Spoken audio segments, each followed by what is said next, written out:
As a science teacher, making the subject interesting was always the biggest challenge. But that was the bit of the job that I loved. Finding some way to make this subject interesting.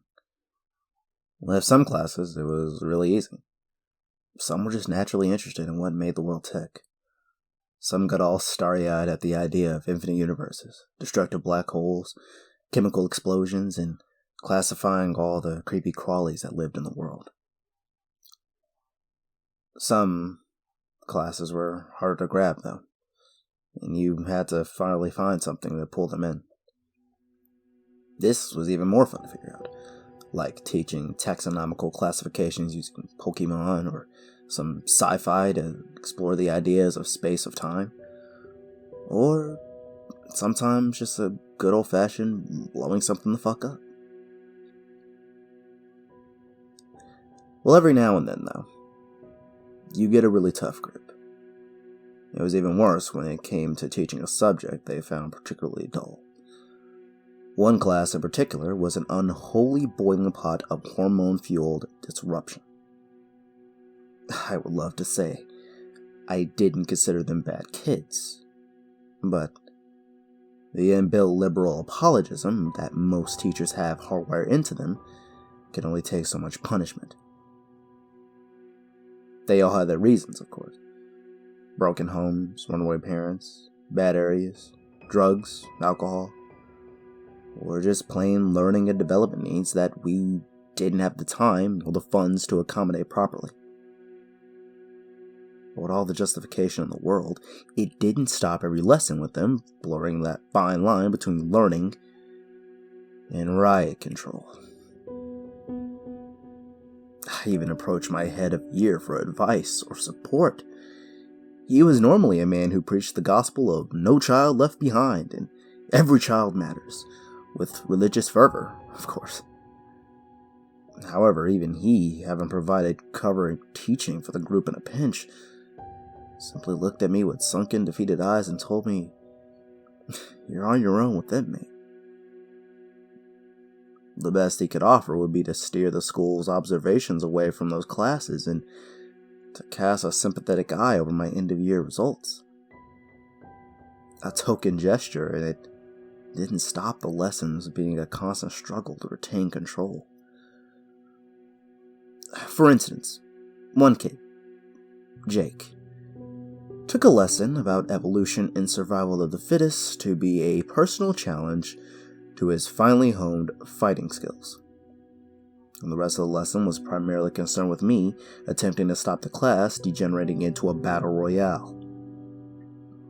I taught a lesson about the alkali metals, a family of metals which have a violent reaction with water.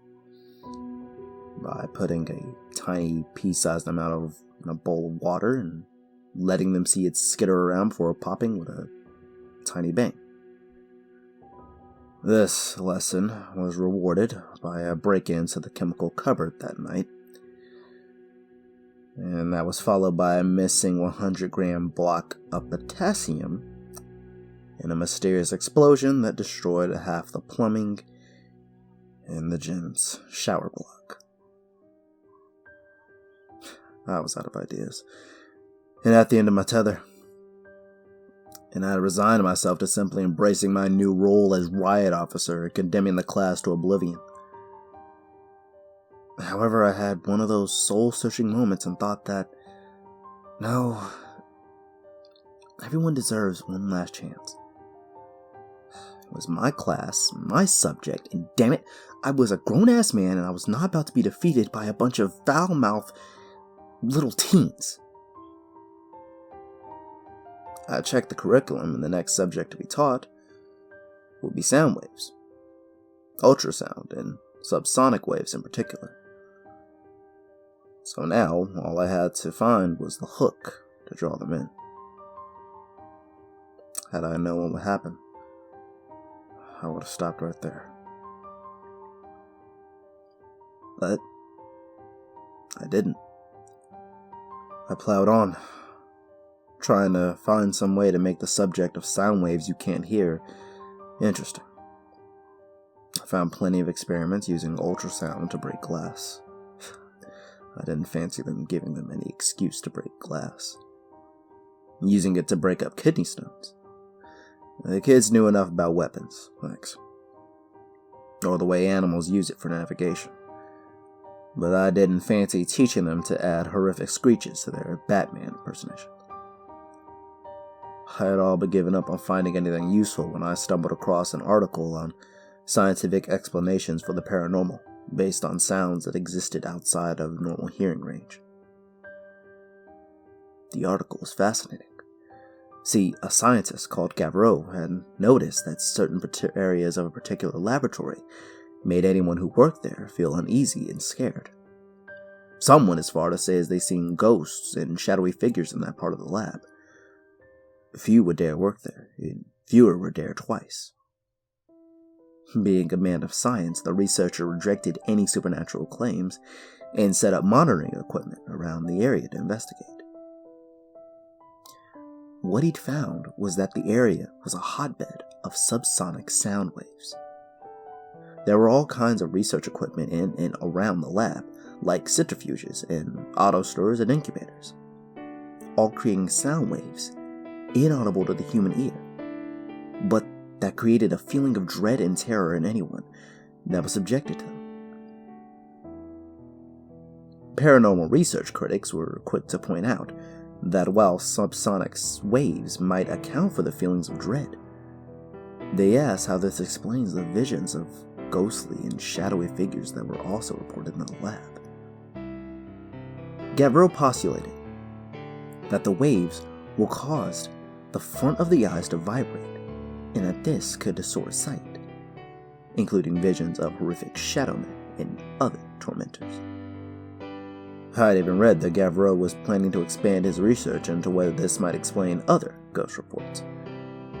For instance, the huge increase in ghost sightings during building projects like extensions to the London Underground tube lines, often blamed on disturbed graves and inappropriate planners.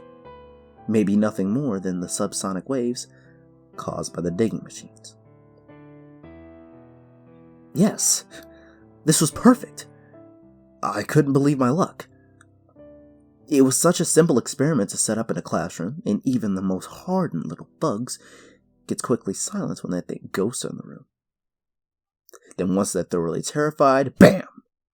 Silence. I was grinning from ear to ear at this point. I couldn't wait. For the first time ever, I was actually looking forward to the next lesson.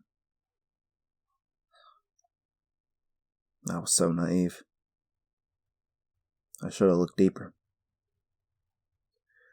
The irony of the fact that everything that unfolded from here on out is down to the fact that I, teacher of the worst class in the country, didn't do my homework. And it would have been hilarious if not for the tragedy that was yet to come.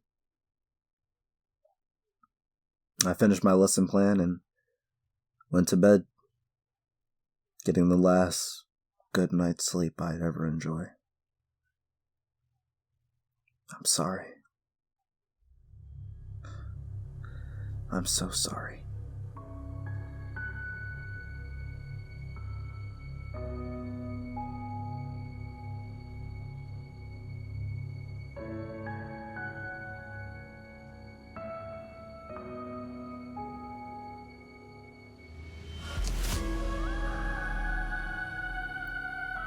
The morning came and I saw a confident spring in my step.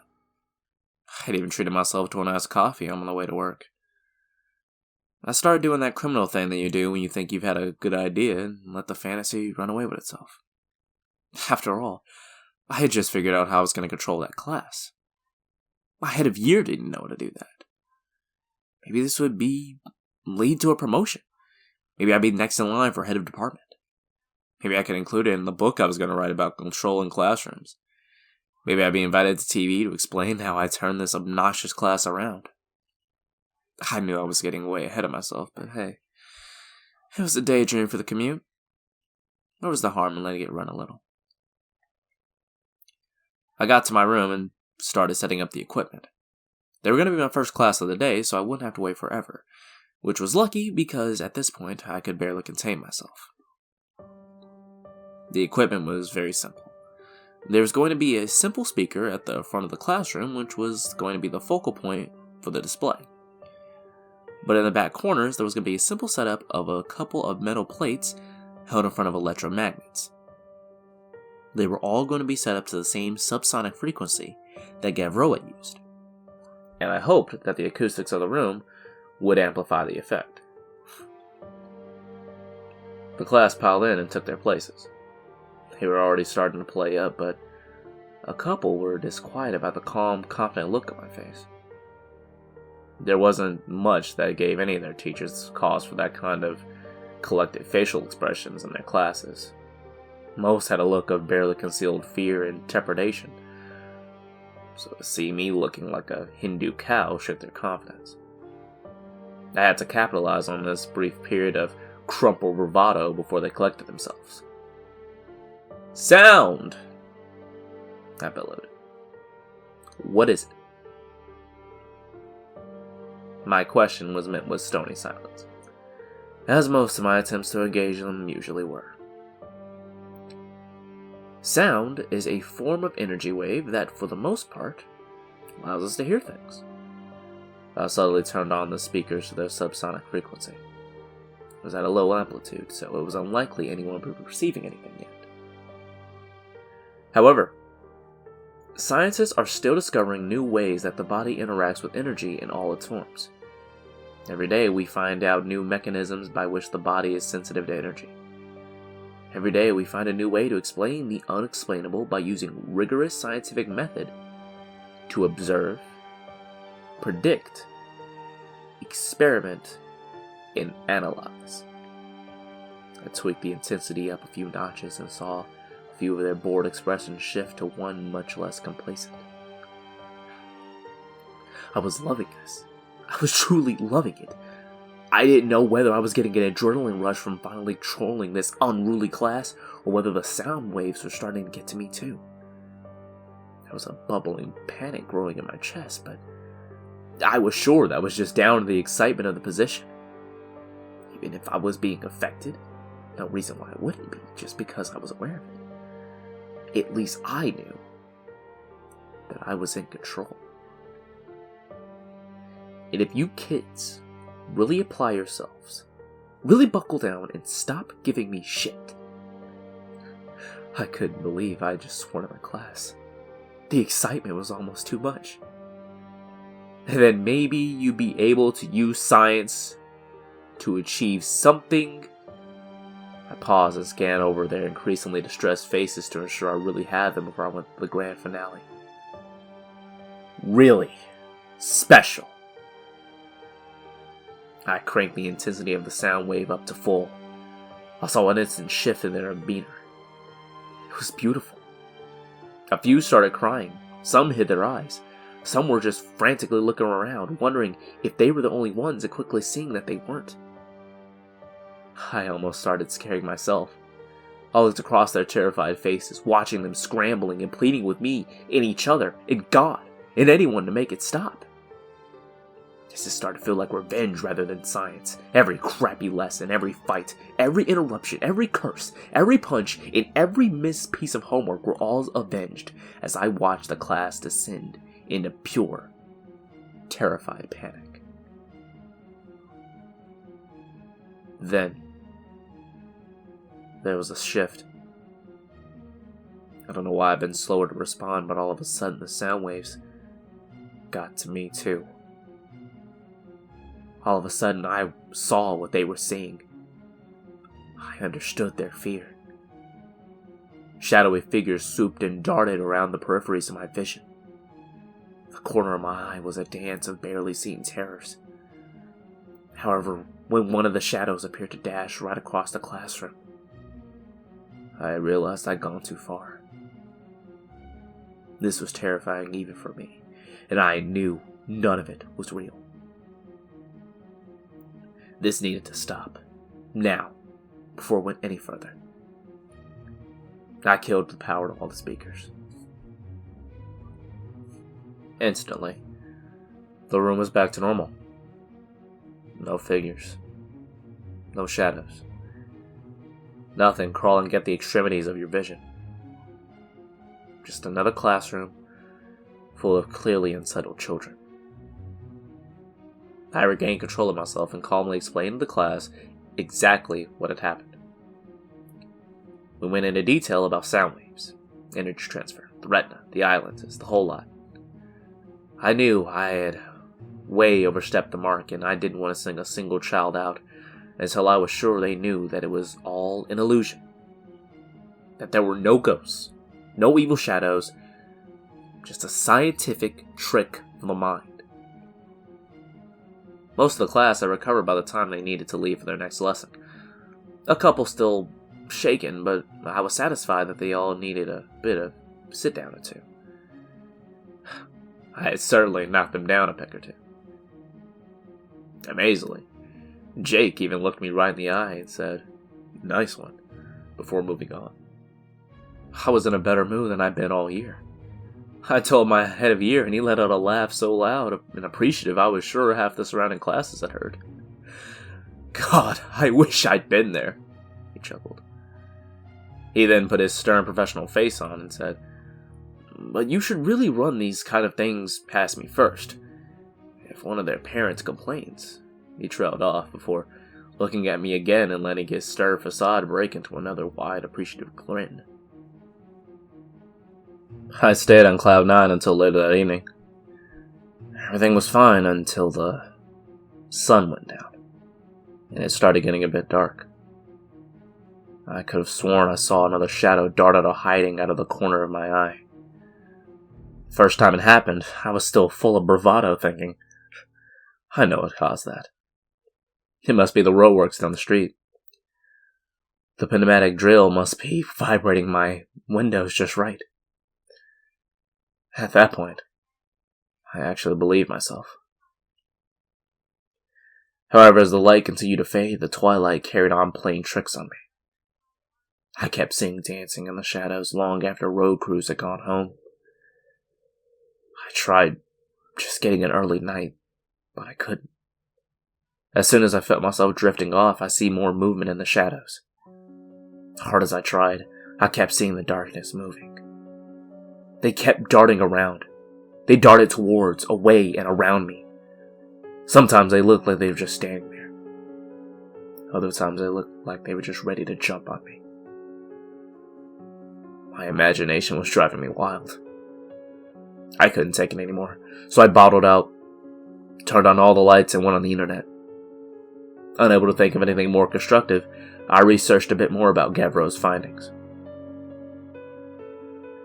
Why didn't I do this before? Gavro's scientific studies had tapered away rather rapidly after his subsonic discovery.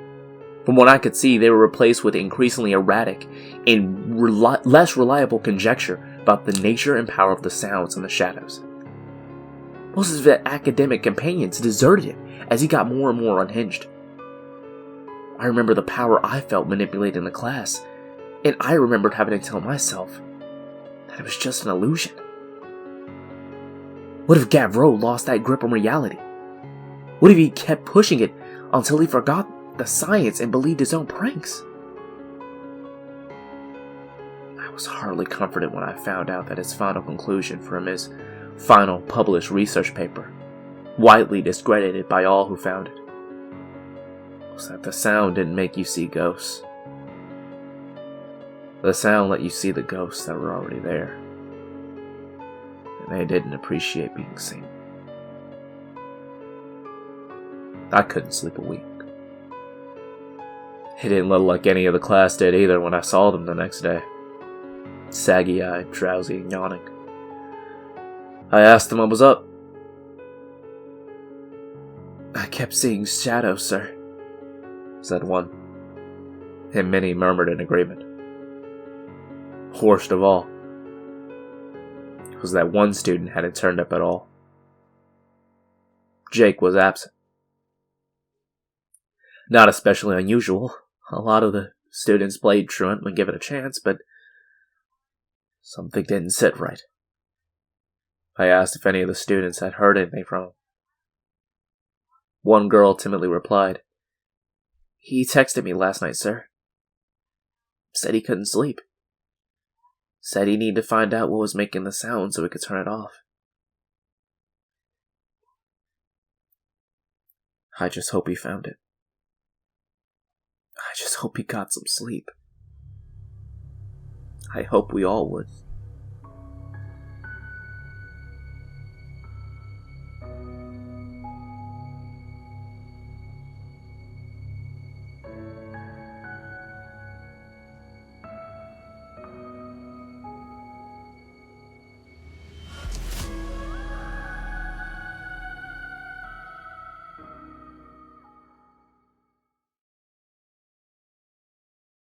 For good measure, I spent the remainder of the lesson going over the science behind my little illusion again, in order to try and allay their uncertainties and fears. It was almost funny. This lesson went even better than the previous one, as each student was held in a rapt state of attention. The whole class clung on to my every word. They took notes, drew diagrams, asked deep and pertinent questions on and around the subject, and they even completed all of their group work with near a ripple of disruption. I understood, of course, exactly what they were doing. They were trying their very best to understand what had happened to them yesterday, so they could really try and put it behind them. I had seen scientists as brave pioneers into the unknown, but looking across those steadily brightening faces, I saw how science could easily be a comforting blanket, a rational barrier against the demons of the unknown. By the end of the class, the horror of the previous day seemed to have well and truly faded and replaced by a joke and camaraderie. Kids who had normally been at each other's throats in group sessions were working without issue. They even seemed positively friendly with each other, in only a way a group who've experienced a shared hardship could be. It was a fantastic sight. My earlier doubts whether I'd gone too far were still there, but to look at them working productively and peacefully with each other, it was difficult to be too concerned. Jake still played on my mind, though. I'm sure he was fine. He made truancy into an art form. But his text about needing to turn off the sound in the middle of the night still made me nervous. The lesson had one last shot for my nerves in store. He concluded without issue, and concerns for Jake aside, I genuinely thought maybe I had turned a corner with this class. I need to be far more careful if I was going to use it with any other classes in the future, though. I had been completely unprepared for the intensity of the visions and the feelings of sheer terror. But it didn't seem to be anything that a little bit of personal experimentation with the equipment couldn't refine in order to get the right level. And just looking at the quality of work that class had just produced, it was going to be easy to get the head of science to sign off on the experiment for further use. I was still running through these thoughts and contemplating what modification to try next when, as the class was leaving, one girl asked to see me for a minute. In the now empty classroom she stood, staring intently at her shoes and refusing to look at me in the eye. What is it, Amy? She sifted her weight uncomfortably. Sir, She was having trouble formulating a question. Were the speakers on just then? When? During the lesson. No. Why? The color drained from her face as she weakly answered. Oh. Nothing. It's nothing. She scuttled out of the room, clearly needing to be anywhere but in that classroom. I wanted to call after her, chase after her even, to order to clarify what she meant, but I was distracted by something skittering across the room out of the corner of my eye. I didn't get a clear look, and by the time I spun around to try and see, it had gone. I turned back to the corridor to shout after Amy, but she too had disappeared just as suddenly. Her question had disturbed me, and my mind returned to Jake. I used the morning break to contact the office to see if there was any word on him. Jake Tandy, Class G2. Any word from him or his parents as to where he is today? I asked the office girl in charge of monitoring attendance. She was about to answer when a gray smudge darted across the doorway to my right and pulled my attention away. I was still staring intently at the door when out of nowhere, Richard, my head of year, stuck his head into the room and asked to borrow me for a moment. He ushered me into his office and closed the door. Jake Tandy was reported missing as of 9:30 a.m. this morning. What? By whom? His mother. When she noticed he wasn't in his bed this morning, she called around a couple of his girlfriends' houses to find out if he snuck out there in the night. None of them had seen me. When she called us to find out if he was in school, we told her he wasn't here. Her next call, obviously, was the police. Now, one of our students is officially missing. My mind was overwhelmed with questions. The playful grin that was on his face when I first told him of the demonstration was well and truly gone, replaced by an unshifting expression of grave concern. The police found Jake's phone in his room. The final message sent details of him going to find the source of a sound. They want to know what that means. Of course. Do they need a formal statement? I don't know. You can ask them yourself. They want to talk to you as soon as we're finished. Now listen. And listen carefully. I'm sure I don't have to tell you how serious the consequences of this could be if Jake doesn't turn up quickly. This experiment you ran. Please tell me you ran up some basic safety tests or ran a risk assessment. How could I have been so stupid? I didn't so much as do a test run before the lesson, let alone do something as sensible as documenting a full risk assessment. Or investigate whether infrasound fell under COSHH regulations. My complete unforgivable incompetence must have been written across my face because before I could answer, Richard erupted. You fucking fool. I had to focus more on my strengths, not burst into tears right there in his office.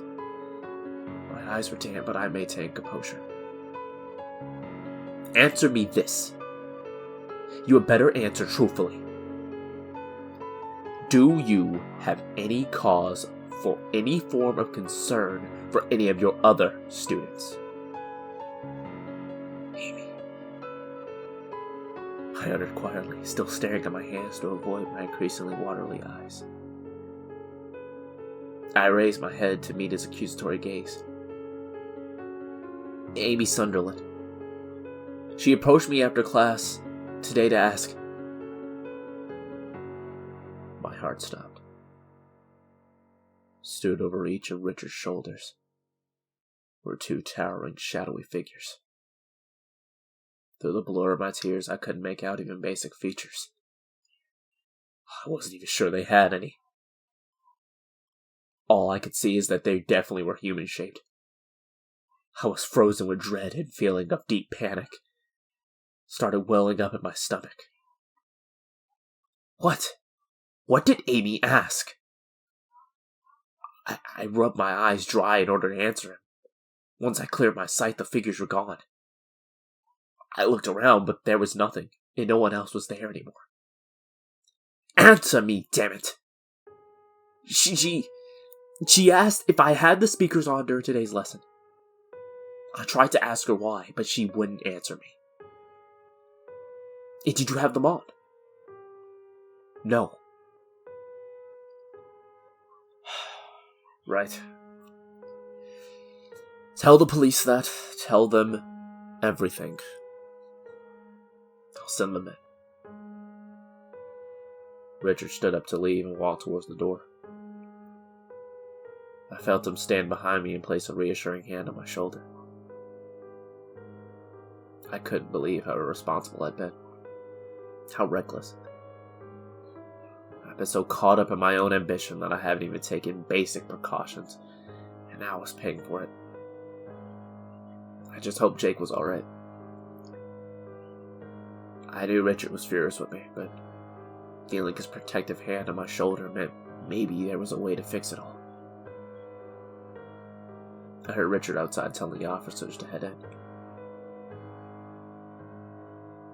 Wait. Richard was outside? Then whose hand was... I spun around to see an empty room. I desperately tried to contain the panic now coursing through my veins. What was happening to me? It was just a fucking illusion. 2 officers entered the room. Good morning. Thank you for talking with us. Now, tell us about infrasound? Through the tension, I almost laughed. Where to begin?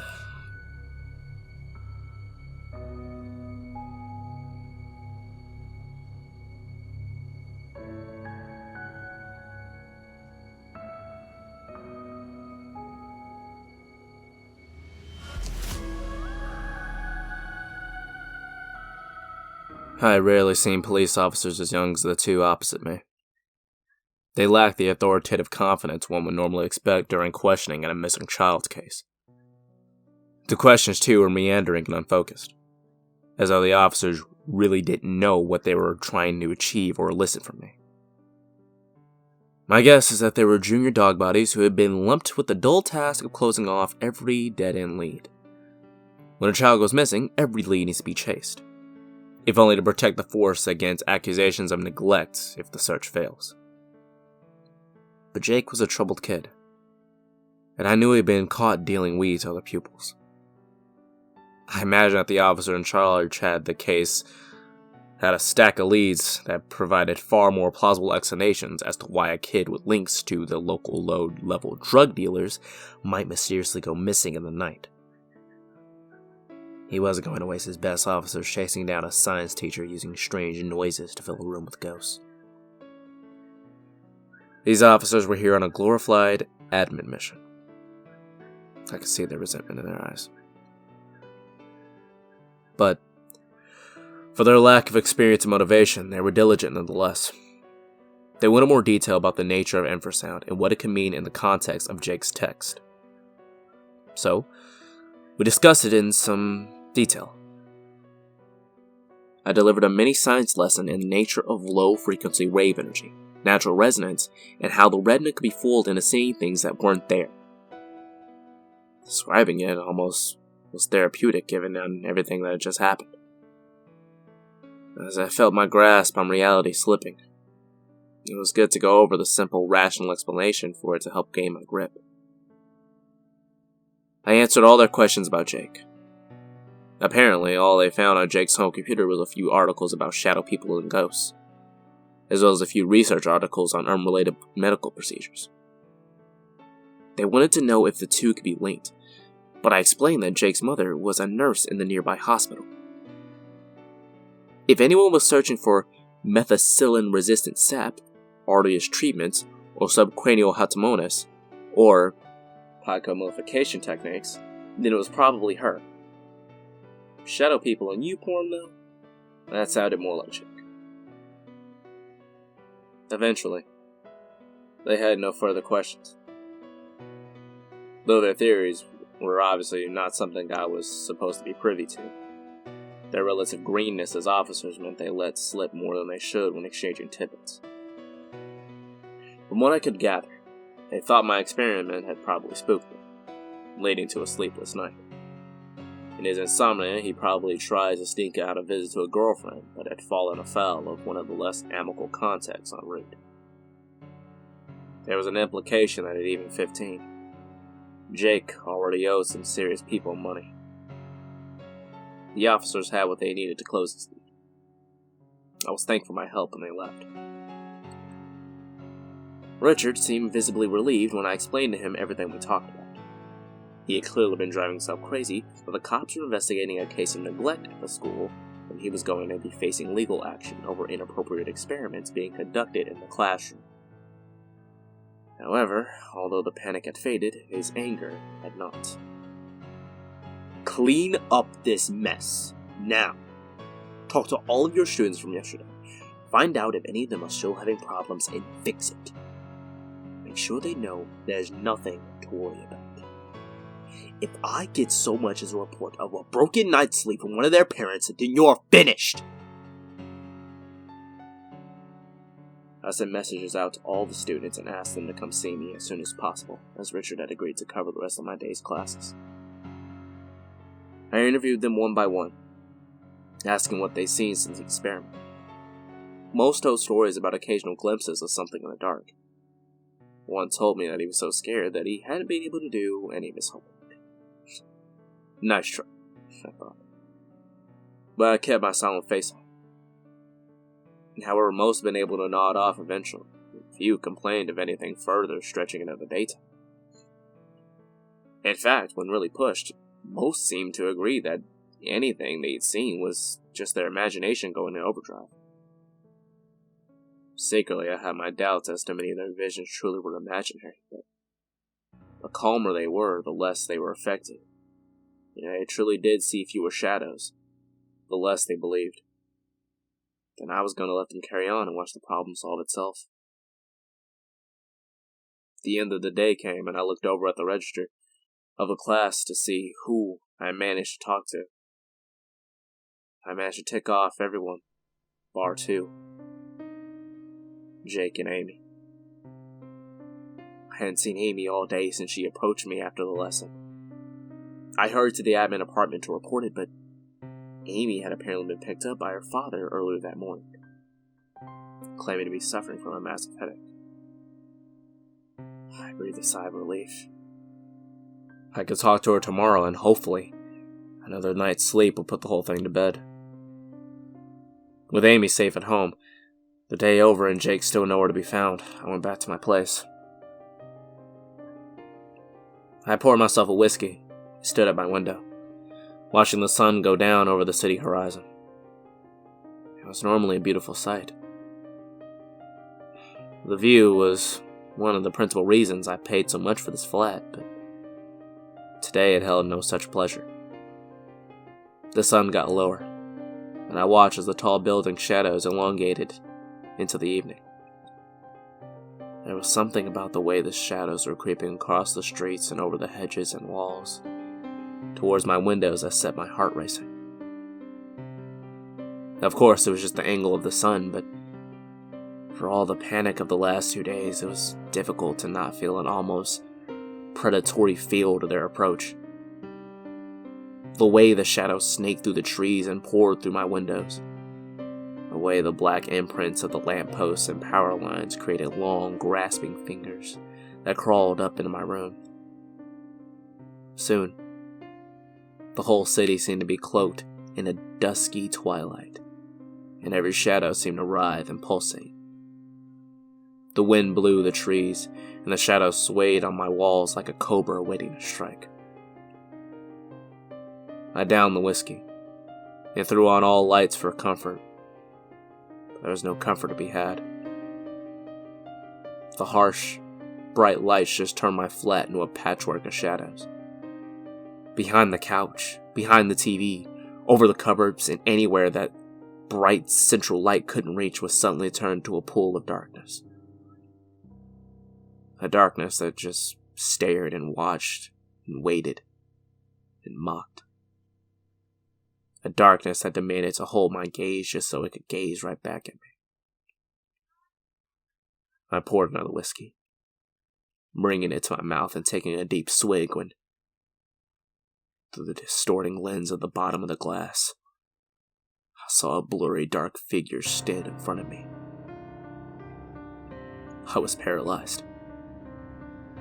The whiskey slopped against my teeth and burned my tongue, but I didn't dare swallow. I didn't dare move. I just watched as the shadowy figure towered motionless, begging me to react. An eternity passed between the poundings of my heart.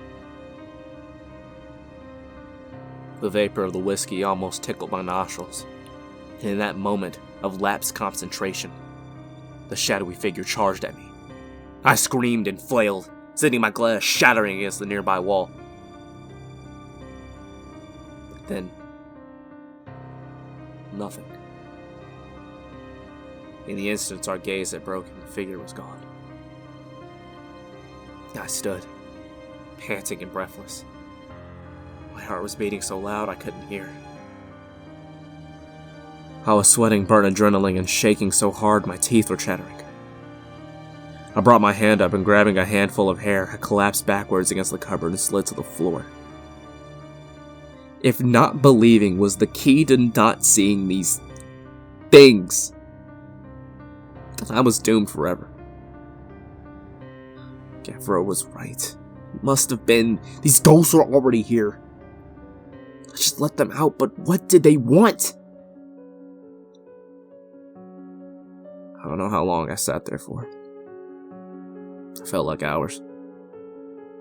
Soon, though, I found my composure and found the courage to stand up. I poured another whiskey.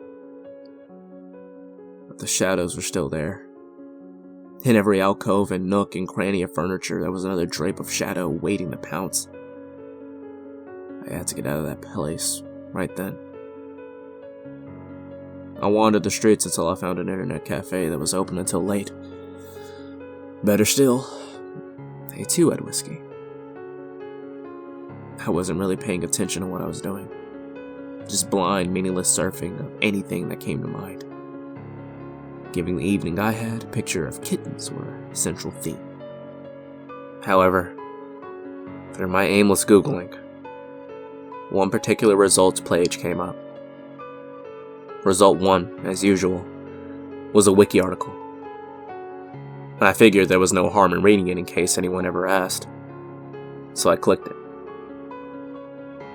I felt my stomach lurch and my heart sink. I fumbled for my phone and dialed 999. I knew where Jake was. I just hoped I was in time.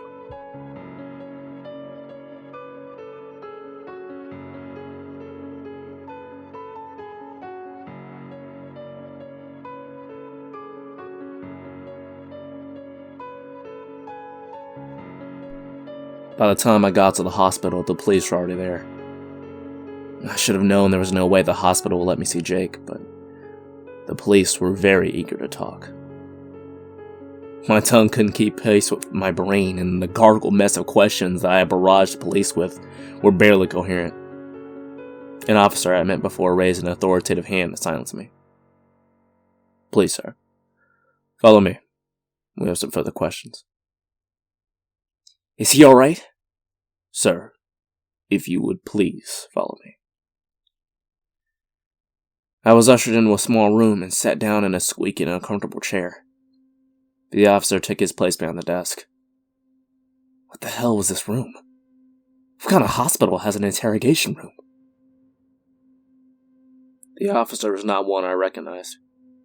He certainly wasn't with the two who questioned me earlier. He was older. Comfortably so. A good 10 years without a doubt. He was also harder and much experienced. His stony face revealed nothing of his intentions or how much he knew. And I imagined that unlike the two rookies who questioned me earlier, I wasn't going to find a damn thing he didn't want me to know. "You're Jake's teacher, correct? The one who placed the 999 call?" "Yes, that's me. Is Jake alright?" "No. But he will survive." I couldn't tell whether to be relieved or not. The officer's poker face refused to let slip anything that would calm my fears for Jake. "But he's alive." "Yes. Now tell me, how did you know where to find Jake? How did you know he'd be here?" It was a guess. Something your officers asked me about earlier." He held my gaze, revealing nothing and taunting me into carrying on. Your officers. That is, the infrasound. Yes, this ghost noise of yours. He interrupted with the tone of a man sick of entertaining the idea that there was anything at play here other than some off-the-rails kid in trouble. However, there was the faintest flicker of doubt in his eyes, as though he had seen something he couldn't reconcile with his foregone conclusion. The infrasound interferes with your eye lens. It makes you see things that aren't there. Terrible things. Jake's text about turning off the noise made me think that he was still seeing them, and that maybe that has something to do with his disappearance. The officer remained stoic. I had no doubt this was a man well versed in allowing criminals to hang themselves with their words, with nothing other than the blunt force of silence. Then, this morning, your officers were talking to me about the things that were in Jake's search history. Most of it was unsurprising, given the nature of the vision and the nature of him being a 15-year-old boy.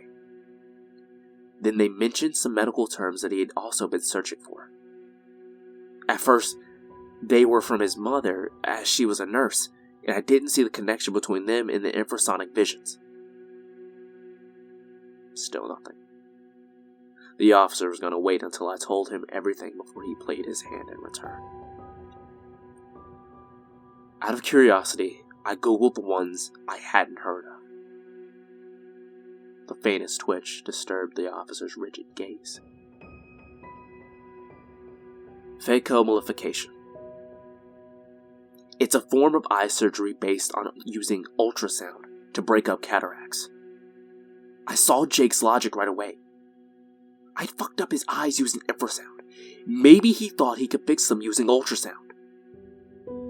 I knew his mother was working here. He'd know the layout and might even have access to the relevant wards. That was when I called you. Now please, tell me what happened to Jake. At this point, my mind was almost breaking. I just needed to know what was happening. The officer took his time to consider revealing what he knew. Eventually, he laid in close and said softly,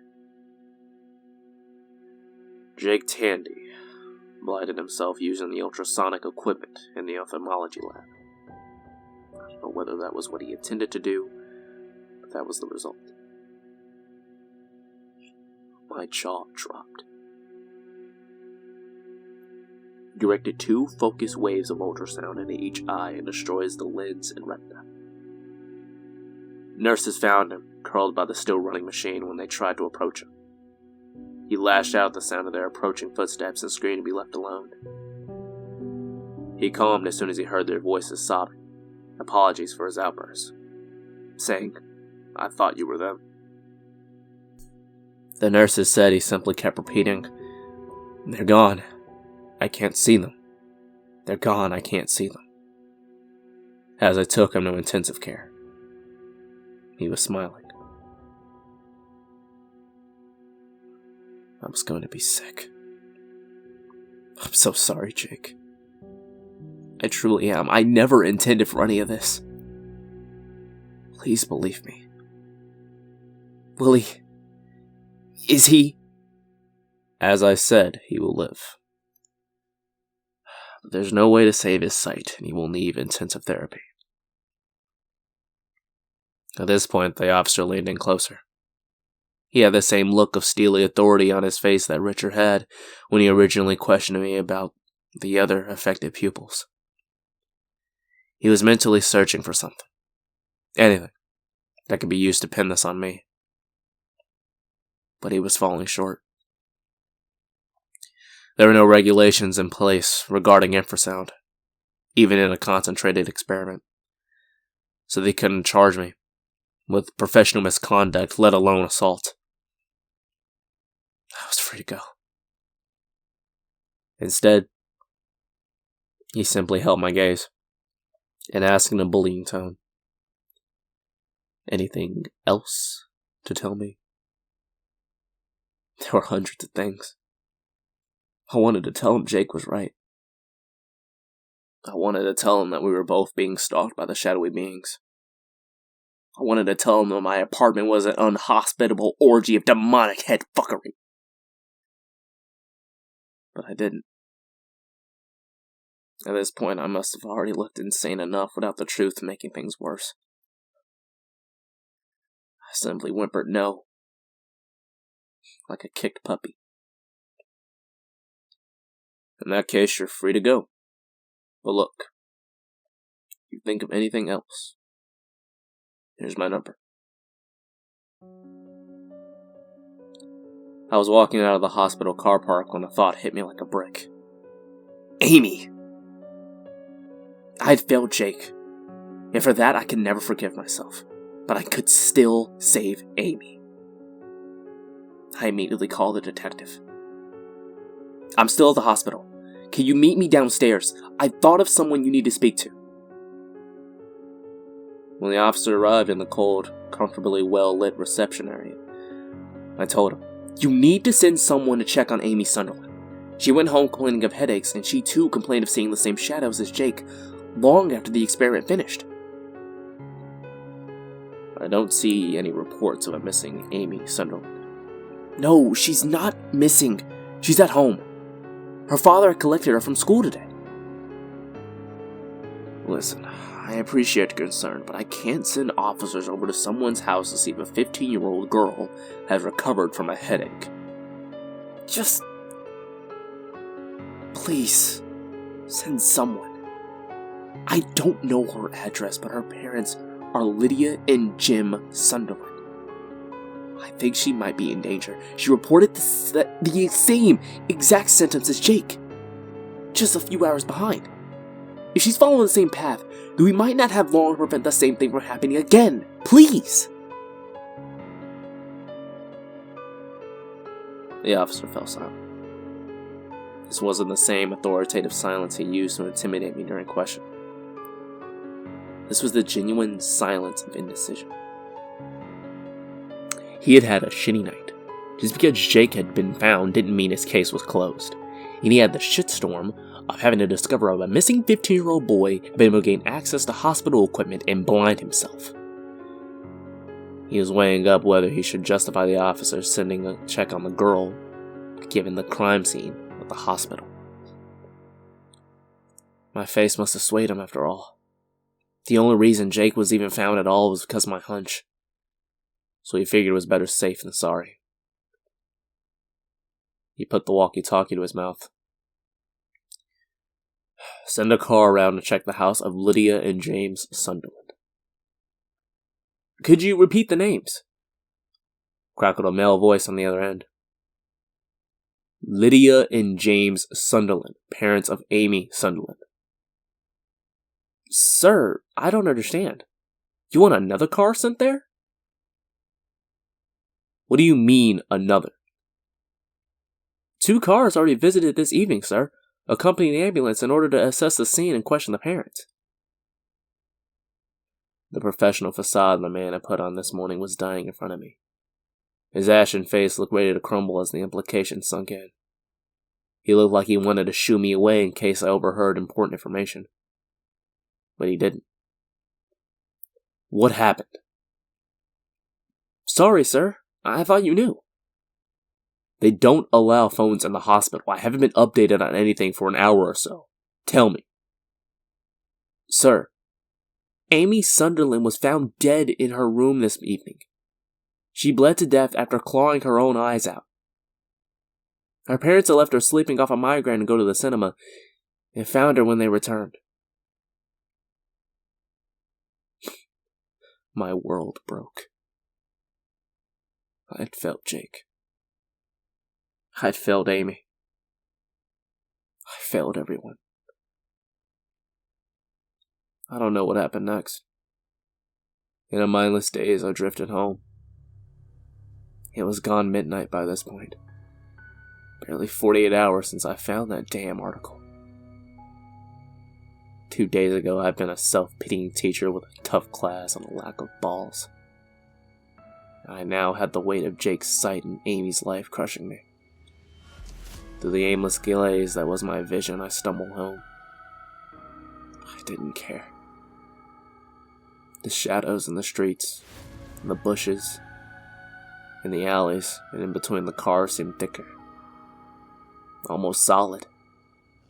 Tangible. They seemed to reach for me. Grasp for me. Touch me. Grab me. I even felt fingers on my bare skin at times. Chilled scratches ran up my arms and down my neck. But I didn't care. When I got to my door, I opened it and looked into my shadowy flat. The darkness here was alive now.